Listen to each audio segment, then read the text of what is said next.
Assalamualaikum warahmatullahi wabarakatuh. Nama saya Rohmania Rohima, kelas X OTKP 1, nomor absen 29. Di sini saya ingin menjelaskan bab 1.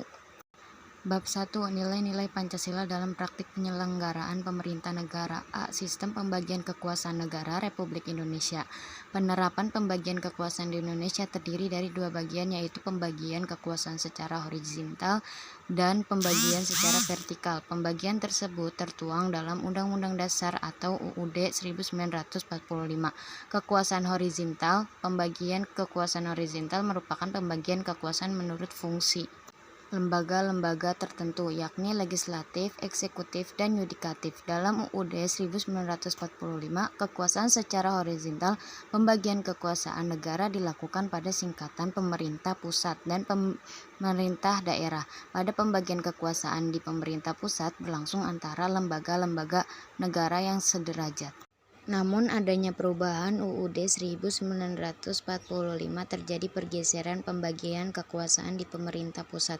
Dalam buku Konstruksi Hukum Tata Negara Indonesia pasca Amandemen UUD 1945-2010 karya Titik Triwulan pada UUD 1945, hasil amandemen menetapkan 4 kekuasaan dan 7 lembaga negara, di mana pergeserannya adalah pergeseran klasifikasi kekuasaan negara yang umumnya terdiri atas 3 jenis menjadi 6 kekuasaan negara.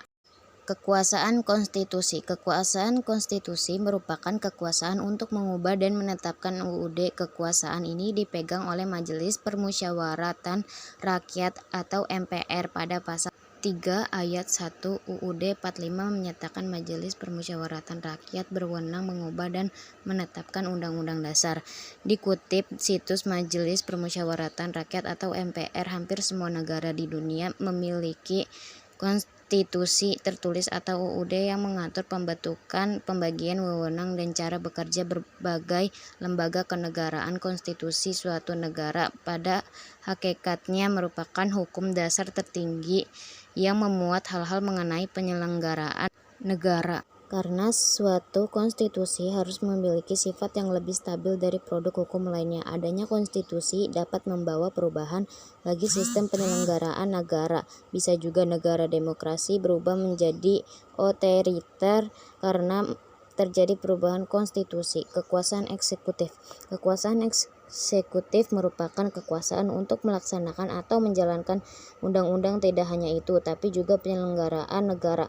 Pada kekuasaan tersebut dipegang oleh presiden, di mana itu tertuang dalam pasal 4 ayat 1 UUD 1945 yang menyatakan bahwa presiden memegang kekuasaan pemerintahan menurut Undang-Undang Dasar. Kekuasaan legislatif. Kekuasaan legislatif merupakan kekuasaan untuk membuat atau membentuk undang-undang. Pada pasal 20 ayat 1 UUD 1945 yang menyatakan bahwa Dewan Perwakilan Rakyat atau DPR memegang kekuasaan membentuk undang-undang. Dikutip situs Dewan Perwakilan Rakyat atau DPR, DPR tidak hanya menyusun dan membuat undang-undang, tapi juga menyerap, menghimpun, menampung, dan menindaklanjuti aspirasi rakyat.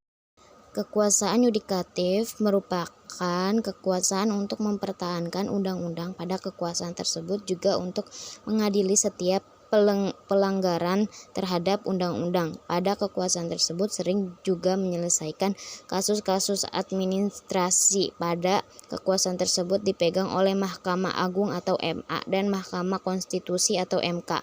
Kekuasaan tersebut tertuang dalam pasal 24 ayat 2 UUD 1945 yang menyatakan bahwa kekuasaan kehakiman dilakukan oleh sebuah Mahkamah Agung dan badan peradilan yang berada di bawahnya dalam lingkungan peradilan umum, lingkungan peradilan agama, lingkungan peradilan militer, lingkungan peradilan tata usaha negara, dan oleh sebuah mahkamah konstitusi. Kekuasaan eksaminatif. Kekuasaan eksaminatif merupakan kekuasaan yang berhubungan dengan penyelenggaraan pemeriksaan atas pengelolaan dan tanggung jawab tentang keuangan. Pada kekuasaan tersebut dijalankan oleh Badan Pemeriksa Keuangan atau BPK. Ini tertuang dalam pasal 23E ayat 1 UUD 1945. Kekuasaan moneter. Kekuasaan moneter merupakan kekuasaan untuk menetapkan dan melaksanakan kebijakan moneter, mengatur dan menjaga kelancaran sistem pembayaran. Kekuasaan tersebut dijalankan oleh Bank Indonesia atau BI dan tertuang dalam pasal 23 DUUD 1945, di mana yang berbunyi bahwa negara memiliki suatu bank sentral yang susunan kedudukan, kewenangan, tanggung jawab, dan independensinya diatur dalam undang-undang. Kekuasaan vertikal. Kekuasaan vertikal merupakan pembagian kekuasaan menurut tingkatnya, yakni pembagian kekuasaan antara beberapa tingkatan pemerintah. Pada pasal 18 ayat 1 UUD 1945 menyatakan bahwa Negara Kesatuan Republik Indonesia dibagi atas daerah-daerah provinsi, dan daerah provinsi itu dibagi atas kabupaten dan kota, yang tiap-tiap provinsi, kabupaten, dan kota itu mempunyai pemerintahan daerah yang diatur dengan undang-undang. B. Kedudukan dan fungsi Kementerian Negara Republik Indonesia dan lembaga pemerintahan non-kementerian. Keberadaan Kementerian Negara Republik Indonesia diatur secara tegas dalam pasal 17 UUD Negara Republik Indonesia tahun 1945 yang menyatakan: 1. Presiden dibantu oleh menteri-menteri negara. 2. Menteri-menteri itu diangkat dan diberhentikan oleh Presiden. 3. Setiap menteri membidangi urusan tertentu dalam pemerintahan. 4. Pembentukan, pengubahan, dan pembubaran kementerian negara diatur dalam undang-undang. Selain diatur oleh UUD Negara Republik Indonesia tahun 1945, keberadaan kementerian negara juga diatur dalam sebuah undang-undang organik, yaitu Undang-Undang Republik Indonesia Nomor 39 Tahun 2008 tentang Kementerian Negara. Kementerian Negara Republik Indonesia mempunyai tugas menyelenggarakan urusan tertentu dalam pemerintahan di bawah dan bertanggung jawab kepada Presiden dalam menyelenggarakan pemerintahan negara, yaitu: 1. Penyelenggara perumusan, penetapan, dan pelaksanaan kebijakan di bidangnya, pengelolaan barang milik atau kekayaan negara yang menjadi tanggung jawabnya, pengawasan atas pelaksanaan tugas di bidangnya, dan pelaksanaan kegiatan teknis dari pusat sampai ke daerah. 2. Perumusan, penetapan, pelaksanaan kebijakan di bidangnya, pengelolaan barang milik atau kekayaan negara yang menjadi tanggung jawabnya, pengawasan atas pelaksanaan tugas di bidangnya, pelaksanaan bimbingan teknis dan supervisi atas pelaksanaan urusan kementerian di daerah, dan pelaksanaan kegiatan teknis yang berskala nasional. 3. Perumusan dan penetapan kebijakan di bidangnya, koordinasi dan sinkronisasi pelaksanaan kebijakan di bidangnya, pengelolaan barang milik atau kekayaan negara yang menjadi tanggung jawabnya, dan pengawasan atas pelaksanaan tugas di bidangnya. Adapun tugas dan fungsi lembaga pemerintah non-kementerian sebagai berikut. A. Tugas: melaksanakan tugas pemerintahan di bidang kearsipan sesuai dengan ketentuan peraturan perundang-undangan yang berlaku. B. Fungsi: 1. Pengkajian dan penyusunan kebijakan nasional di bidang kearsipan. 2. Koordinasi kegiatan fungsional dalam pelaksanaan tugas lembaga. 3. Fasilitas dan pembinaan terhadap kegiatan instansi pemerintah di bidang kearsipan. 4. Penyelenggaraan, pembinaan, dan pelayanan administrasi umum di bidang perencanaan umum, ketatausahaan, organisasi dan tata laksana, kepegawaian, keuangan, kearsipan, hukum, persandian, perlengkapan, dan rumah tangga. C. Nilai-nilai Pancasila dalam penyelenggaraan pemerintah. Berikut nilai-nilai Pancasila dalam penyelenggaraan pemerintah negara. 1. Nilai sila ketuhanan yang Maha Esa. Berikut nilai-nilai penyelenggaraannya. 1. Pengakuan adanya causa prima atau sebab pertama, yaitu Tuhan yang Maha Esa. 2. Menjamin penduduk untuk memeluk agama masing-masing dan beribadah menurut agamanya.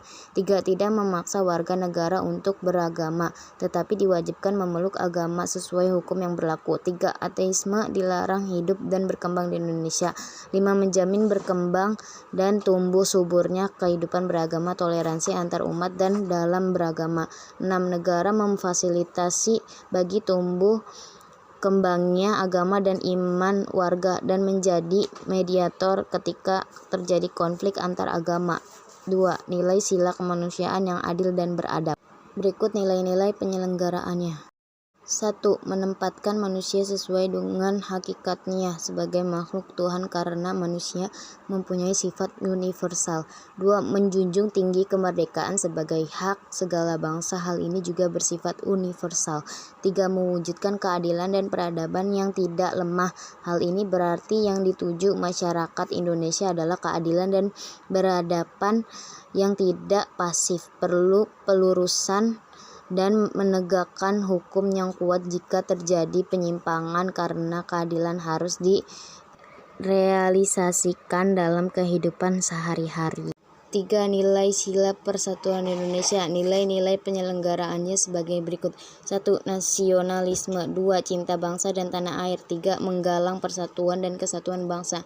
4. Menghilangkan penonjolan kekuatan dan kekuasaan keturunan dan perbedaan warna kulit. 5. Menumbuhkan rasa senasib dan sepenanggulangan.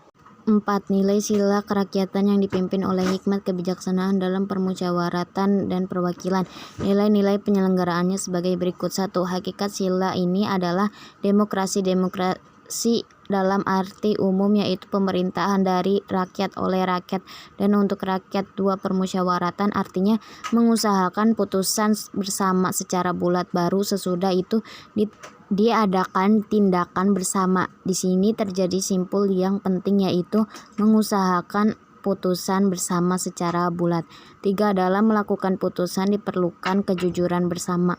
Hal yang perlu diingat bahwa keputusan bersama dilakukan secara bulat sebagai konsekuensi adanya kejujuran bersama. 4. Perbedaan secara umum demokrasi di negara barat dan di negara Indonesia yaitu terletak pada permusyawaratan rakyat. 5. Nilai sila keadilan sosial bagi seluruh rakyat Indonesia. Berikut nilai-nilainya. 1. Kemakmuran yang merata bagi seluruh rakyat dalam arti dinamis dan berkelanjutan. 2. Seluruh kekayaan alam dan sebagainya dipergunakan bagi kebahagiaan bersama menurut potensi masing-masing. 3. Melindungi yang lemah agar kelompok warga masyarakat dapat bekerja sesuai dengan bidangnya.